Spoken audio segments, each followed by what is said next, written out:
This group a lot of different ways in which storytelling can be used in academia. So whenever you're putting together, it can be research oriented, it can be about a particular subject, about your major, but nevertheless it's got to have a connection to storytelling. That's the first thing. Second, it's got to have a connection to this class. And I know you're like, but for the topic I want, I can't quite work that on in. Yes, you can, as a matter of fact.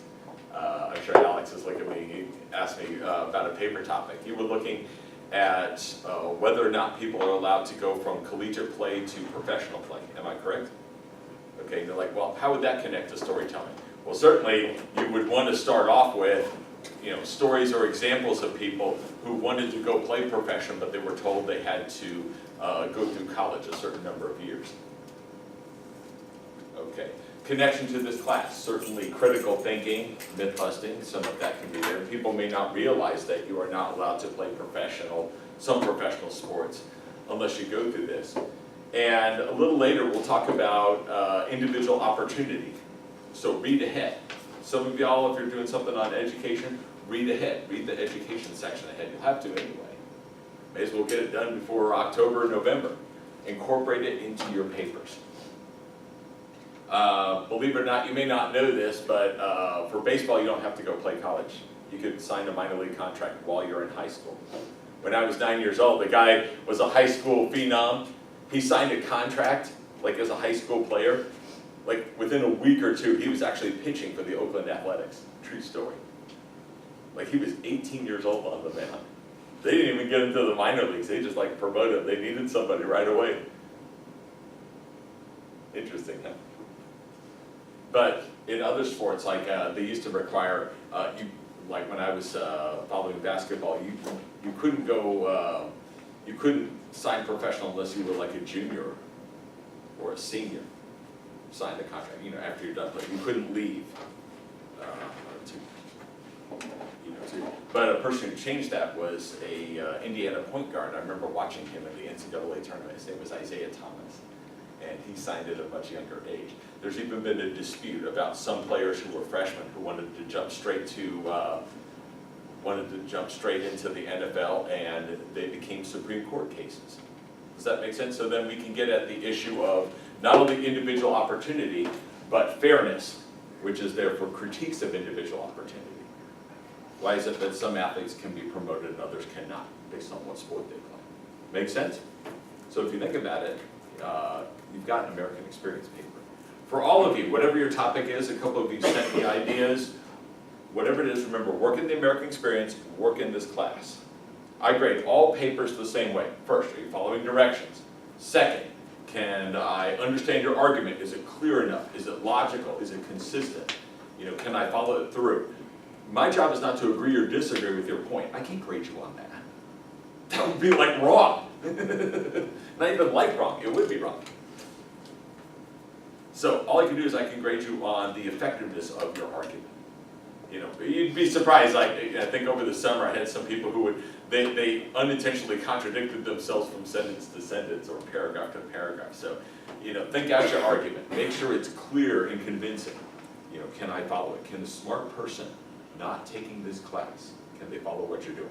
Because you're all going to be writing about something that I may not understand, somebody else may not understand. But remember the standard. Don't dumb it down. Just write it to a smart person not taking this class. So don't just assume I'm going to know a bunch of terms. Third, it's got to provide some sort of evidence. This is not an opinion paper. This is not a reflection paper. This is, it's a persuasive paper. You're trying to make an argument. You're trying to make a case. What evidence can you provide that will convince me otherwise? Had a really smart student, had made A's in all the classes, struggled with this paper, was making low C's. And it was like, I was trying to tell this student, I totally even agree with your argument. You're just not arguing it very effectively. This person was so emotionally connected to the issue that she had a hard time, communicating it both effectively and clearly. I even knew the issue really well. My wife and I are even big supporters of that issue. So she was interpreting low grades and my critiques as, I don't agree with the argument. No, far from it. I just felt like it could be, or I didn't just feel it could have been much better presented. It took a while for this person to realize I was not making this personal or something. Do you understand how that works? Fourth, it's got to be edited well. Grammar, spelling, capitalization, punctuation. When you're done writing it, first off, don't write it at the last minute.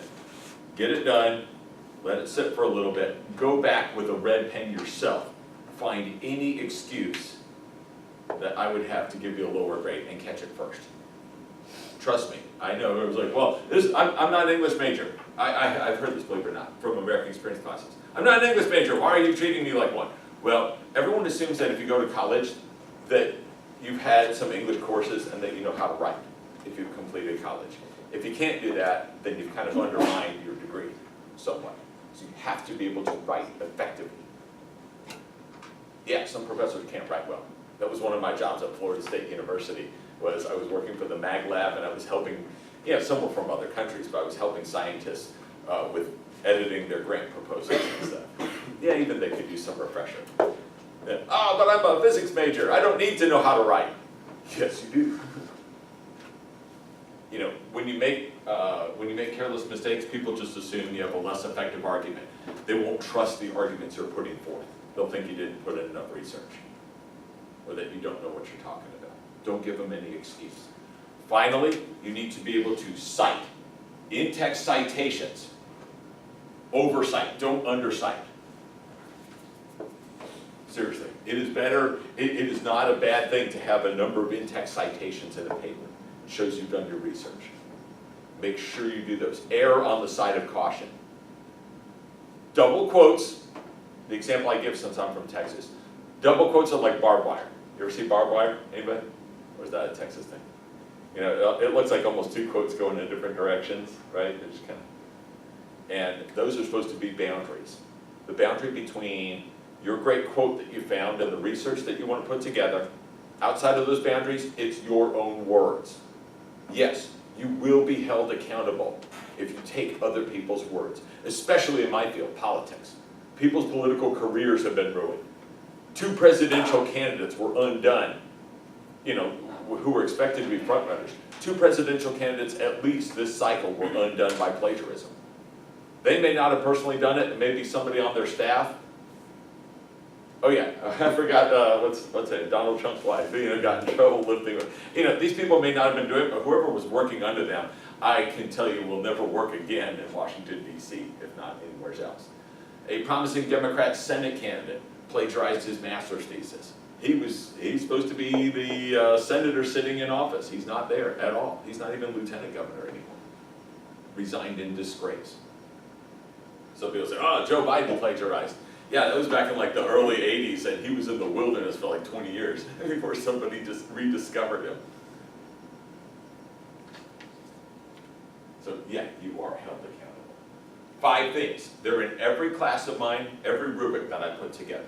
When I grade you, I will go over. I'll have that checklist. When I'm looking at your paper, I'll write up all my comments, then I go to that checklist and I'll tell you what you scored in each category. Yeah, I was requiring rubrics before they even required rubrics in some of the early classes. It just lets people, lets you know what your strengths and weaknesses are. Sound good? Get that paper done sooner rather than later. If you don't have a lot of assignment stuff, knock it out now. Don't wait till the last minute. Okay, so the reason I put this up is take a look at it, jot down Colonial America's key resource, before and afterwards, what people thought was going to be most effective. Interactions between Pilgrims and Native Americans, looking at the American Revolution as well. What way did it involve politics? What way did it involve economics?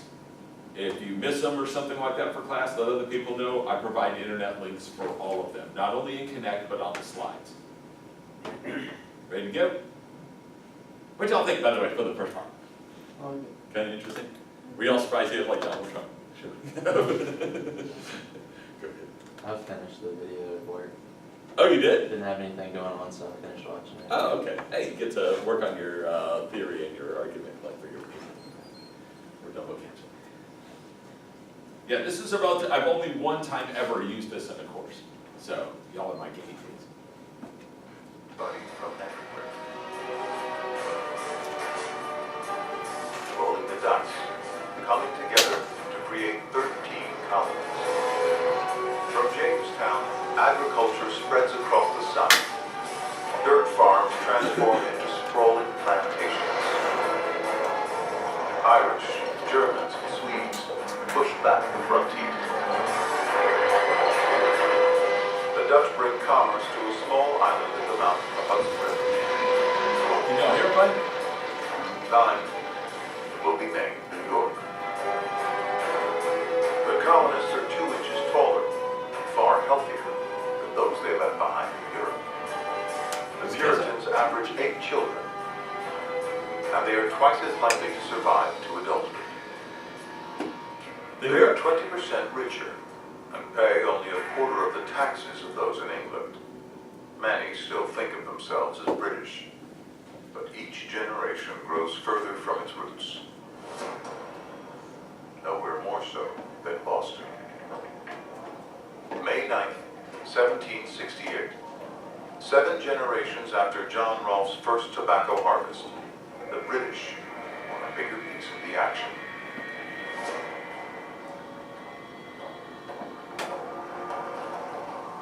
A British customs official springs a surprise raid on the Liberty, a ship belonging to John Hancock, the richest man in Boston. But Hancock's crew has other ideas.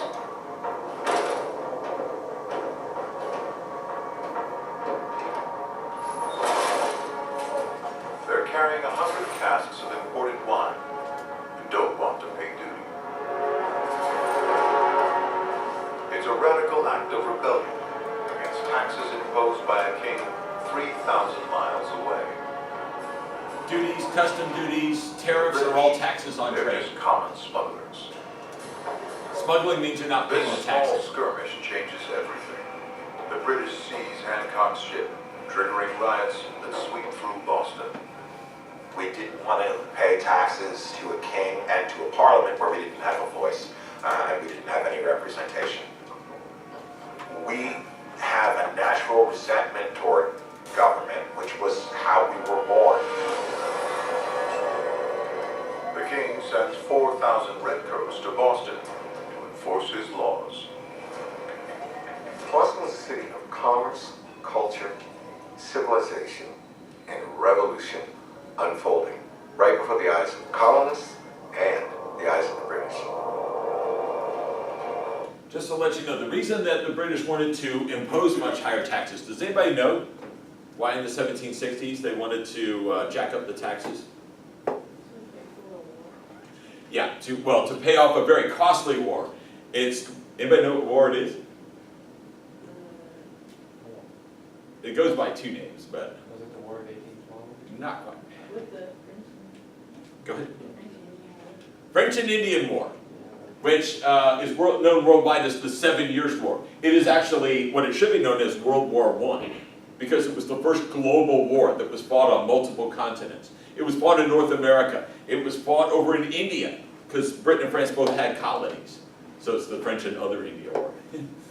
It also was fought in Europe. It was fought on the high seas. It was fought everywhere. And like you said, 7 years, which doesn't sound too, actually, that it's not as long as the 100 Years' War, but it's very costly to both sides. And believe it or not, during this conflict, I mean, the Americans fought in this. They had to provide colonial militia. They weren't as well led by most British officers. There were 2 good ones at the end, but most of them were very ineffective and led the soldiers into suicidal traps. George Washington was one of the exceptions. He was not a head general, but he served as an aide-de-camp, and he was trying to encourage people to fight, as they call it, Indian style. Behind trees, not in formation. The similar tactics that the Indians had.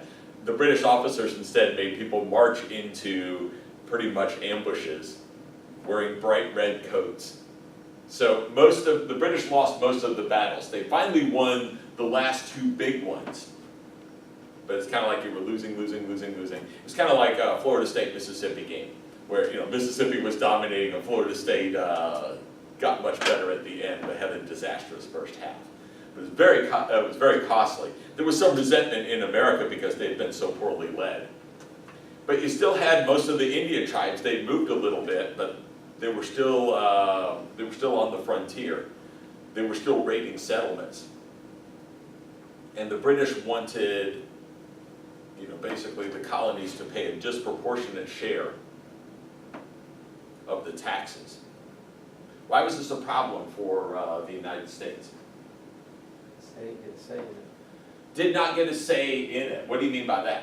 Like, they didn't get a chance to like argue with it, work out a middle ground. It was like, hey, this is what you're gonna do. Where did you not get a say? And, In the British Parliament. yeah. Now there were local parliaments. Look, here's how local parliament went.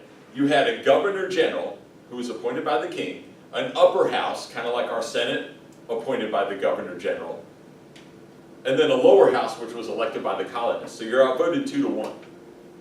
Now, almost every colonial charter said that in the end, the lower house has control over the budget. But with the higher taxes, Britain was basically overriding all of the local parliaments. So Britain was violating their own terms of the deal.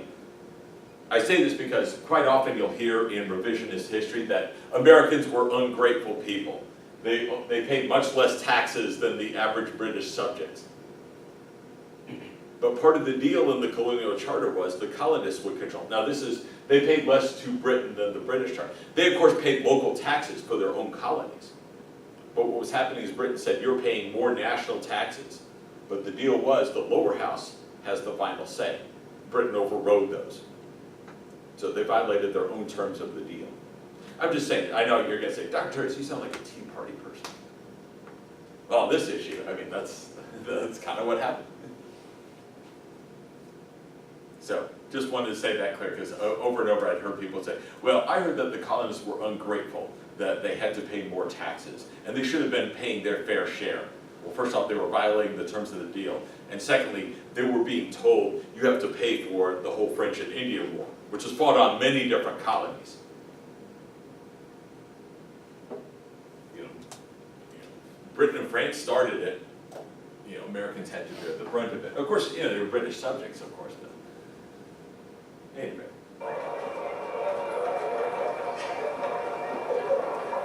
Just wanted to clarify something you may have heard in history class. October 1768. British soldiers clamped down on Boston, port crucial to the British Empire, and a hub of global trade and commerce. Something else may not have been well explained is, if let's say you lived in Massachusetts, you could not legally trade with somebody over in Rhode Island. You were separate colonies. So what would happen is Britain had it so that if Massachusetts wanted to trade through Rhode Island, you had to go through Britain first. That's what's known as a mercantilist system. That's how you would control trade.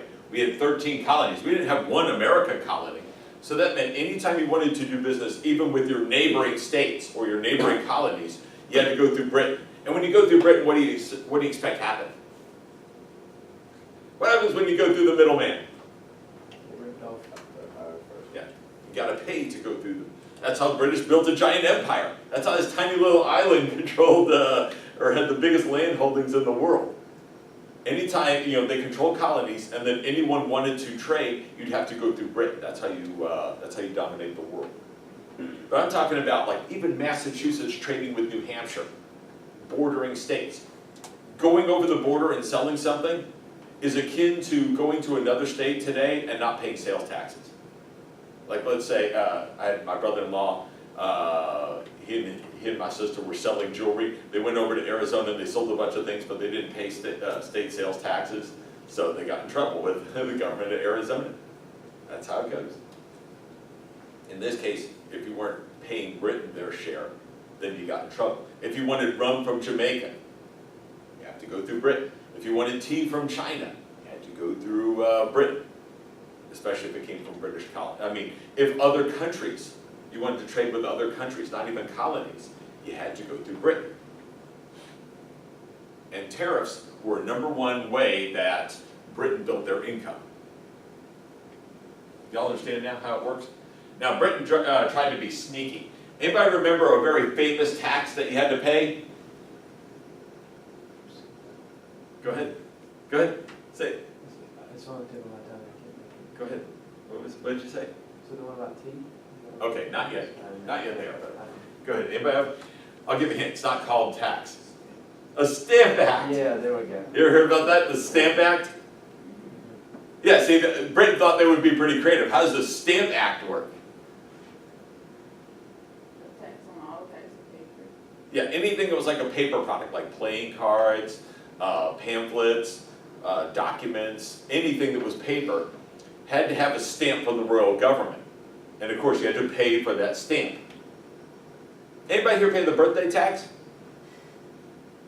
Why are you shaking your head? Are you sure you haven't paid the birthday tax? Raise your hand if you got a car. Wait, you're like, what do you think I'm going to take it from you? How many of y'all have a car? Go ahead, raise your hand. Be proud. It's part of being American, right? Owning a car. Seriously, like you were seen as if you're American, you have like multiple cars. You're like, but of course you have multiple cars. Yeah, see, I told you it's American thing. You don't take public transportation? You don't give me these looks. Yeah, we all have cars, right? So then you pay the birthday tax. You didn't know it was the birthday tax? Now do you know what I'm talking about? What you got, Jacob?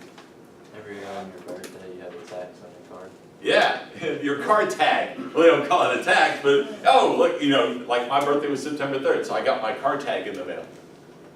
You know, and I pay a certain amount of tax based on the value of my car. Now, when I was in Virginia, true story, I moved there. This is the place I lived before I was here. I remember there was a governor candidate who ran. He had like the world's most inane, simplistic slogan, no car tax. I think every question they asked him, he was like, no car tax, even if it was about something else. No car tax. His butt, no car tax. So he got overwhelmingly elected over an otherwise popular lieutenant governor, you know, who owned auto industry, you know, or owned car dealerships and stuff, very successful, you know, very popular lieutenant governor, but he lost to this guy who only said, no car tax. So I thought, woohoo, I can't wait to go down to Virginia, no car tax. So I showed up to the DMV and I was like, can't wait for my license plate. Give me the license plate. Awesome, I got my license plate, yay. And he said, that'll be $100 for the sticker. I was like, oh, that's good. I don't want a sticker. No, you have to have a sticker. But then that's a car tax. No, no, no, no, you can't call it a car tax. It's a sticker. Well, I don't want a sticker. That's a lot of money for a sticker. I just want my license plate. No, no, no, you can't drive a car around unless you get the sticker. Then it's a car tax. You can't call it a car tax. You can call it whatever you want, but if you have to pay it, then it's a tax. Right? You can call it a fee, you can call it a sticker, you can call it a ham sandwich. If you have to pay it, it's a tax. And my wife, like a couple state troopers started moving in toward me, and my wife was like, hun, just pay it. Had some friends who lived in our neighborhood. They were both NRA members, and if you ever see the movie Tremors, when you see the survivalists and you go into their rec room and it's just loaded full of guns, including like elephant guns and rocket launchers and stuff. Great friends to have, by the way, just let you know. And yeah, they invite us on over all the time. We'd hang out in their rec room. And they hated the Virginia governor, even though he was a Republican and they were NRA members. They were going to actively work to defeat this guy and make sure he never won office again. You know what they told me? The car tax was only $50. Now everybody had to pay $100 for a sticker. See, Britain tried to pull a fast one on the United States. And that's why the United States was resisting some of these things, because you know, you don't have to call it a tax, but it's a stamp. You know, they tried to, why did they do a stamp? Well, because stamps don't fall under the colonial legislature, right? They can only deal with budget, taxes and stuff. See, Lord Grenville tried to pull a fast one. See how it works? I know, you're like, just move along. state troopers coming for me again. Its dockyards are some of the busiest in the world, producing 200 ships a year from America's vast timber reserves. A third of all British shipping is built in the colonies. Timber fuels the global economy, much like oil does today.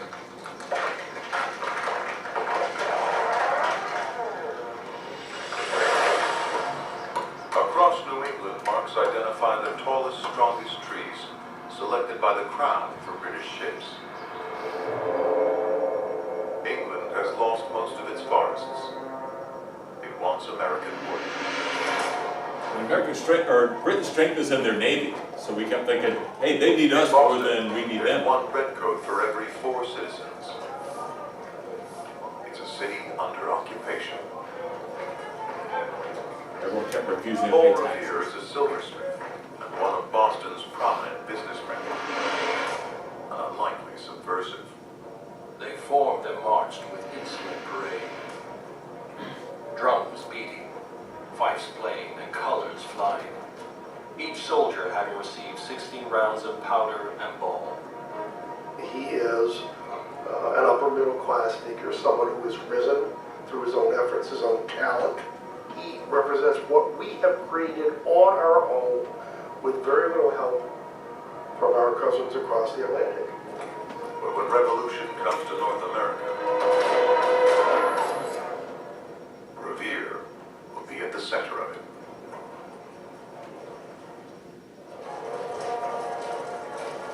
Boston and the 13 colonies are an economic powerhouse, critical to Britain.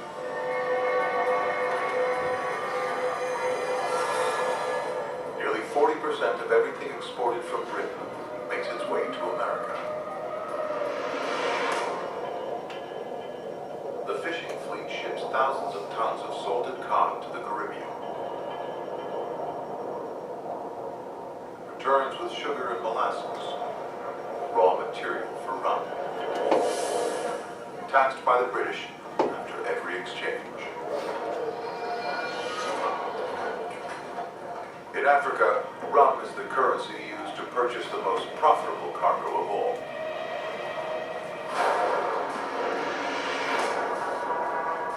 African slaves. Between 1700 and 1800, more than 250,000 Africans are brought to the American colonies. More slaves than all those who came of their own free will. Most wind up on large plantations in the South, but they're also critical to the economy of the North. 10% of Boston's population is black. Boston is a melting pot. Tension is building. Nobody likes invaders in their homes. To have people here, foreigners on your soil, is something, is a great incentive for people to fight. March 5th, 1770. After 3 days of unrest, an angry mob roams the streets. Hundreds of men who lost their jobs and blame the British gather on King Street and face off against 8 redcoats with orders not to fire. What's about to happen will change America forever. A 17-year-old wigmaker's apprentice, Edward Garrick, lights the fuse.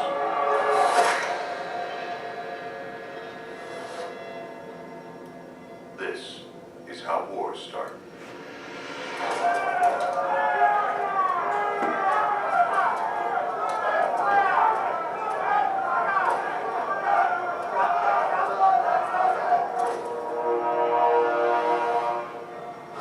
Private Hugh Montgomery is hit with a club.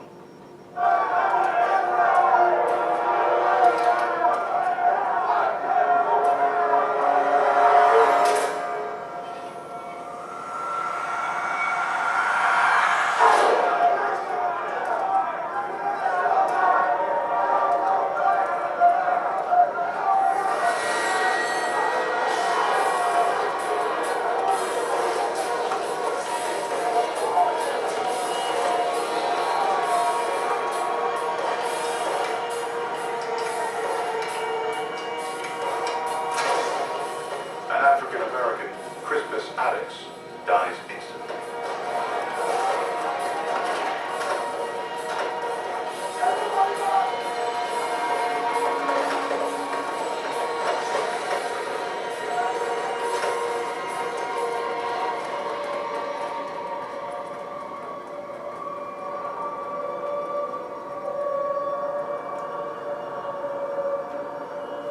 When the smoke clears, 4 more are dead. One who was mortally wounded was just going to his classes. He was a med student, Will change the course of history. like almost a block or two away. When Silversmith and political radical Paul Revere captures the moment British soldiers kill 5 colonists in the streets of Boston. His engraving will fuel the fires of revolution. His outrage spreads across the 13 colonies. Unhappy Boston, see thy sons deplore, thy hallowed walks besmeared with guiltless gore, whilst faithless Preston and his savage bands, with murderous rancor, stretch their bloody hands. The most formidable army in the world, firing on an unarmed crowd.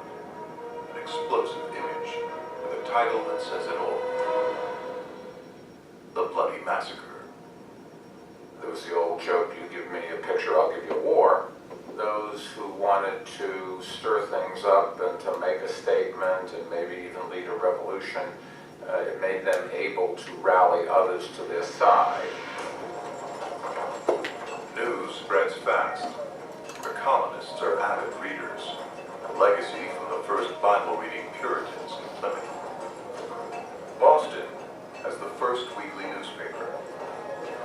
There are now more than 40 papers across the colonies, and the new Postmaster General, Benjamin Franklin, has introduced a revolutionary postal delivery system.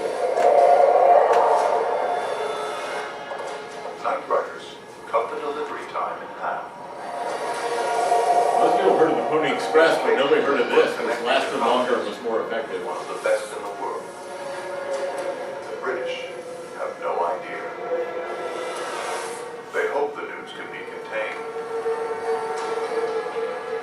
Before news reaches England, most of America knows about the Boston Massacre. It's a very American spirit of an idea, this idea that everybody should have access to knowledge. It's very much like that pioneering idea. Everybody should be able to make their way in the world.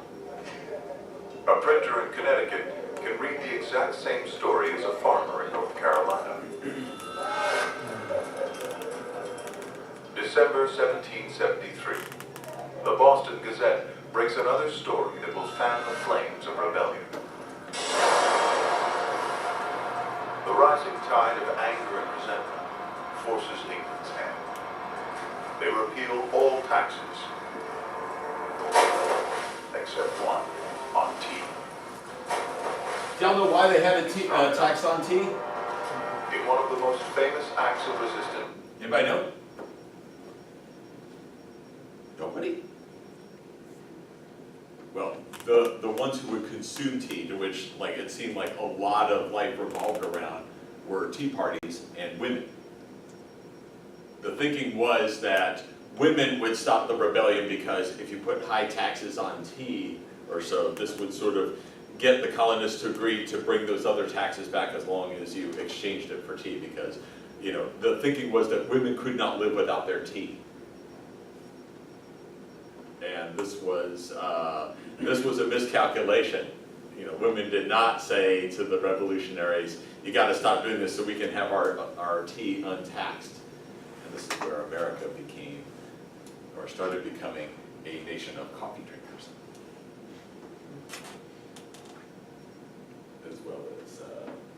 As well as other products like beer, which grew better in the United States anyway. in American history, rebels dump over $1 million worth of tea in Boston Harbor. When someone comes along and smacks us, we don't turn the other cheek. That's not who we are.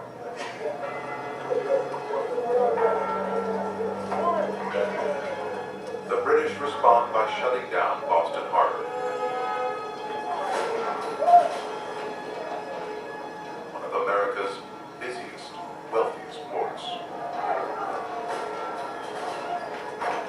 means no ships going in or out. The major shipping port.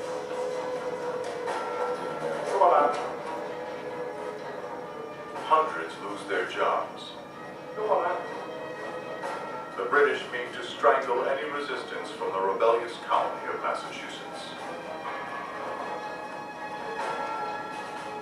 America is about to change forever.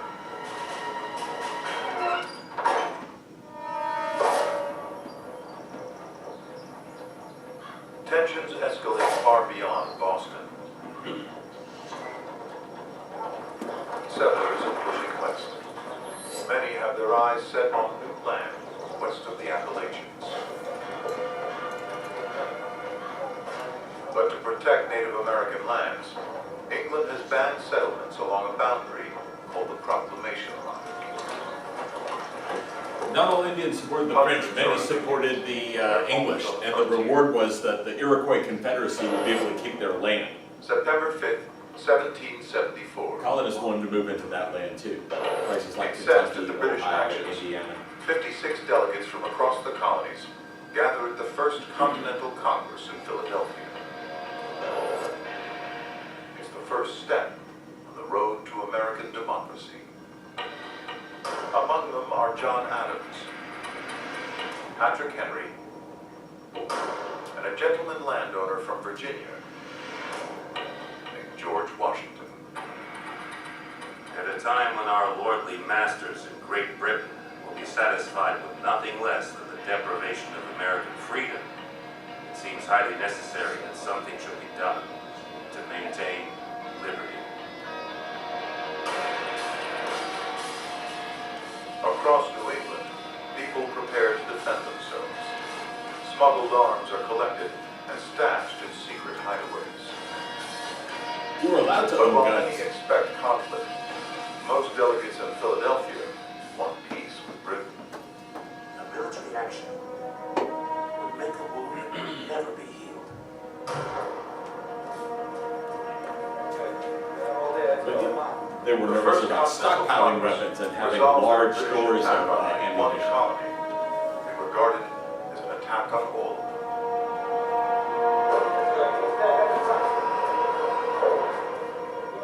What emerges in Philadelphia is solidarity.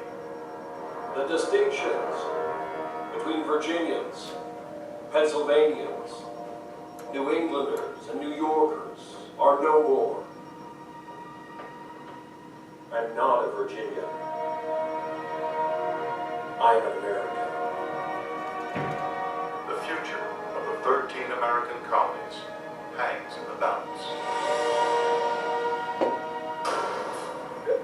Spring 1775, near Concord, Massachusetts.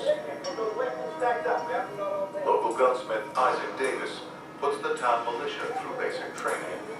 Militia basically means like government reserve army. They were doing the right thing. And You're so basically starting the birth state was of the preparing nation. to have it, its own You army had to really compared to the believe British. in what you were doing. You gotta keep this clean here, sir. Keep that clean. Save your life. If war comes, this will be America's first line of defense. Volunteer Home Guard, with weapons paid for by local citizens. Gentlemen, it's looking good. It's looking good. Let's have some breakfast and move out. They're farmers, blacksmiths, and store owners. A fighting force of ordinary Americans. The militiamen of any of the colonies were made up of just its citizens. It was a citizen-based protection unit. And some of them had some skills, but some of them were just carpenters. Some of them were just the mason or the blacksmith. I mean, these were the guys that they had something at stake to protect their colony. So they started to form together, just trying to help protect each other. Every town across the colonies has its own militia. But now, they're preparing to defend themselves against the British Army. So militias would be called out to serve in the British Army during the For French 6 and Indian War. generations So we had across some experience with Massachusetts, these. men are expected to serve as militiamen. In Massachusetts, a third of all men between 16 and 50 are ready to bear arms at a minute's notice. Excellent. Good shot. We keep this up. We're gonna give those redcoats a scare, all right?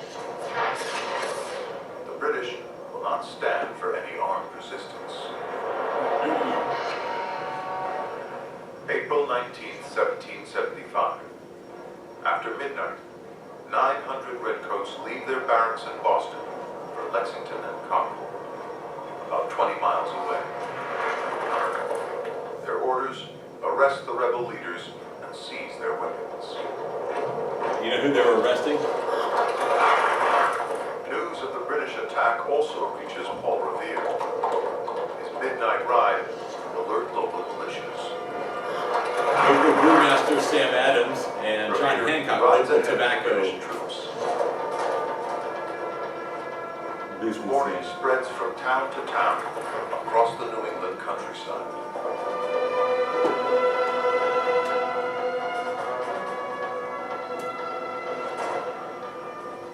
Paul Revere reaches Lexington in time to spread the word. The British are coming. We need to form the militia. Get them together. Come on.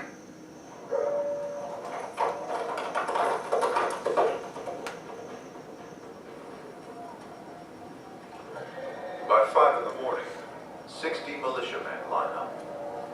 They're commanded by a farmer, John Parker. They're faced off against hundreds of well-armed and highly experienced British soldiers.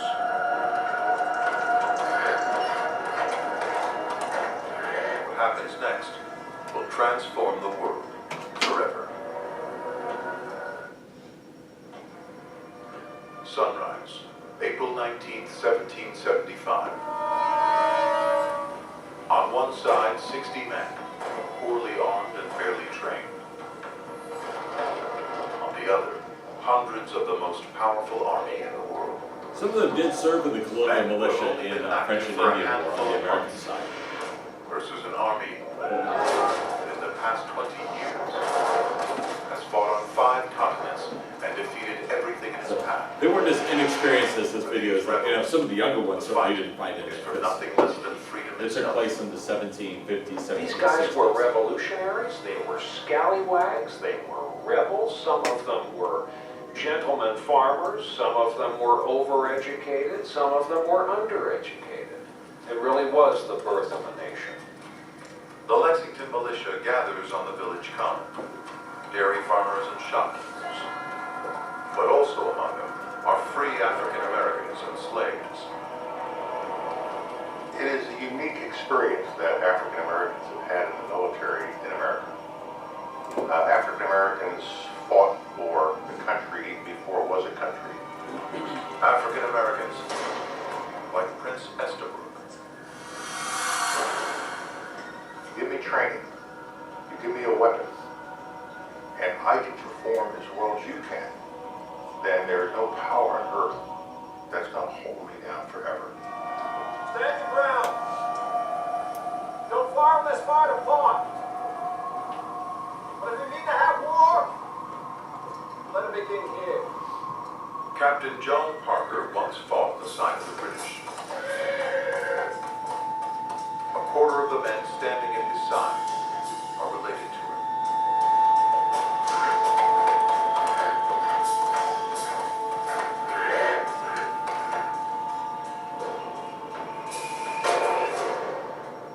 No one knows who fires the first shot at Lexington. It's the shot heard round the world. I mean, the redcoats, that's intimidating. The way they move, the way they march, the way they execute on that open space. I imagine on some level for the guy who works the printing press, this is overwhelming, beyond anything you could possibly articulate in words.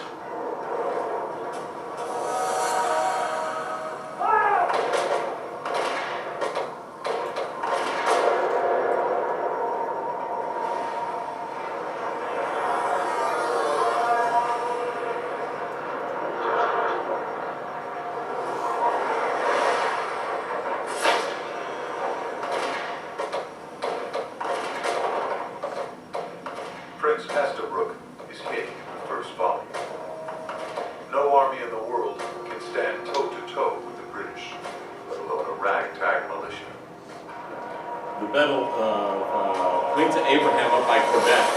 The British in 3 volley fires swept the French, the second best army in the Fired world, up from to the 4 field. times the rate of the militia. militia.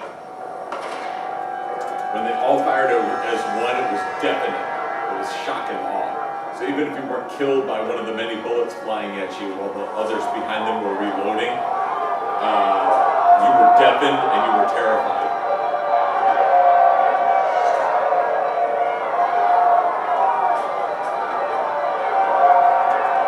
They use muskets, which are a shorter range weapon, but you can also attach a bayonet to them. So after you fire, the other group has fired their 3 volleys. You can go in with the knives to chase down anybody who's running away. The American Revolution has begun.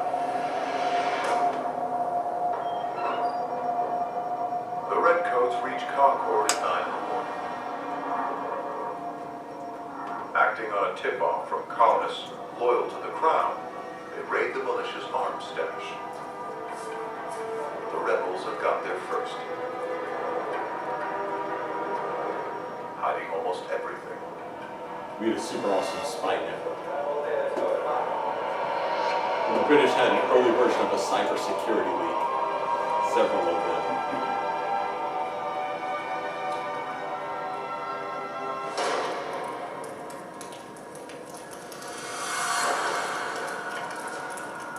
They continue to search for weapons, giving the Patriots more time to spread the word.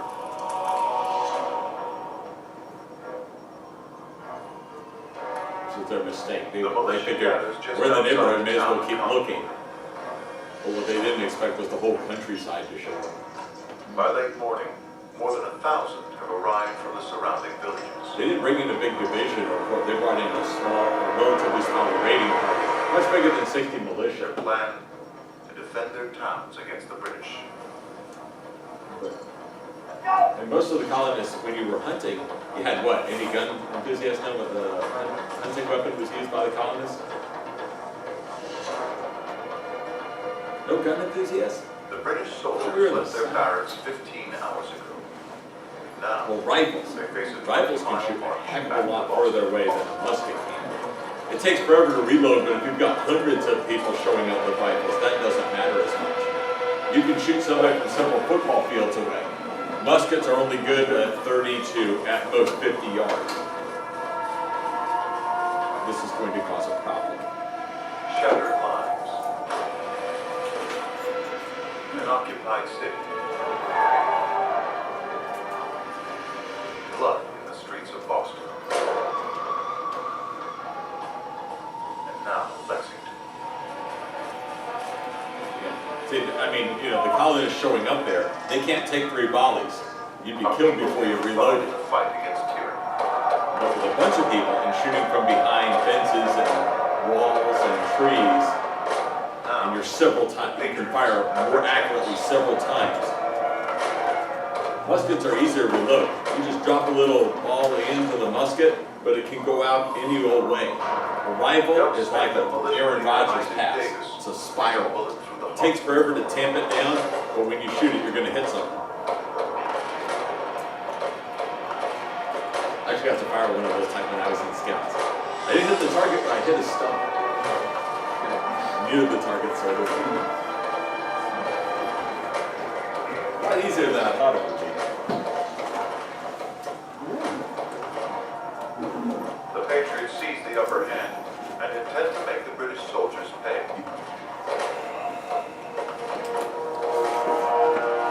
And of course, part of the British strategy in volley fire is you line up in a column, not behind anything to fire. Which makes you Are easy. killed or wounded. They suffered 33% casualties of their raiding party. Which is not good. 7 generations after the first settlers left England, in search of prosperity and freedom, descendants will have to fight for these rights.